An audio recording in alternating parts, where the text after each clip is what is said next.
One word that I would use to describe Jesus' ministry is that he was radical. His movement was radical. Everything that he did really allowed people to think about what they were doing in that day. And so it really forced them to think differently about faith, think differently about God, think differently about everything that they knew was custom and tradition. I would say hope.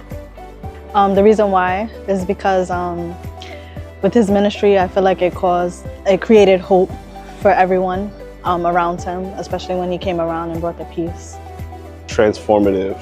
I think one of the things that Jesus brought was such a different view and perspective of God, and it was out of the box, but yet he was able to take a person from where they were and bring them up to where he needs them to be. And I think he was able to do that through his teachings, do that through his signs and his wonders, and really put in the work to help transform an individual's life versus just expecting them to meet God's requirements and meet God's precepts. That with every encounter there was a transformation, whether it was healing or deliverance, whether it was a parable or a teaching, everything that he did, folks left transformed. And that's amazing. With every conversation, someone felt differently about themselves or about their relationship with God. And so he really championed salvation in such a way that he made it practical for those individuals of that day. Let's say his grace that he gave everyone. Everyone wasn't pressured. If you chose to walk with him, if you chose to follow him, if you chose to sit with him and learn from him, it was a choice that you made. Jesus' ministry is so unique because even though he was God, he was still man, and he took the time to build relationships with the people that he taught. He sat with them, he ate with them, he went to weddings with them, and he really took the time to build relationships with them, which was so different from what they were used to before with the priests and only showing up to the temple when it was time to make sacrifices. And I think what's so powerful about that is the fact that it showed us that we can have that one-to-one personal relationship with Christ and with God the Father without having someone go between and without having to worry about being judged for who you are, your mistakes, but understanding that we serve a God who accepts all of us, good and the bad.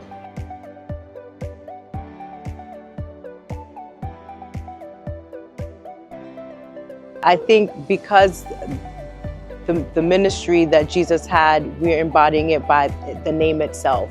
It's the Jesus Life Company, and so we are looking to model his life in the earth through teaching, through discipleship, through giving, through the various branches that represents the organization. So we are modeling in every aspect the life of Jesus. Back to my previous answer, the grace that's given in JLC to everyone. Everyone is offered, a chance to come and walk with us and learn more. So one of the ideas and the purposes of JLC is to be able to take the message of Christ outside of the four walls and get back to the spreading of mobilizing of the gospel and being able to help people, one, see the light of God in us and all that we do, and understand there's still a God that loves them. There's so much chaos and so much craziness going on in the world, and there's so much darkness, and it seems to be that negativity is the way of the day. But JLC, we are endeavoring to be a beacon of light, a beacon of hope, to help people realize that you don't have to always be negative, things don't have to always be bad, but there is the good news, and there is the way of getting the good news in practical ways, whether it's a walk that we're doing, whether it is in the teachings that we're demonstrating of Christ, the moves that we're demonstrating, and even doing things like helping the homeless. All of it is to help bring the good news and make the practicality of Jesus' love real to those that we encounter. On September 21st, the walk will begin promptly at 10:30 a.m., and we will begin in front of Christ Community Church of Harlem. As we exit the block, we will make a left heading up Malcolm X Boulevard. We will walk all the way down to Central Park on 110th Street, taking a right down the sides of the park. We will then head down to the Duke Ellington Memorial on 5th Avenue and continue straight on East 110th Street. Then we will make a left onto Madison Avenue and head straight until the final left turn on 128th Street. And the walk is complete.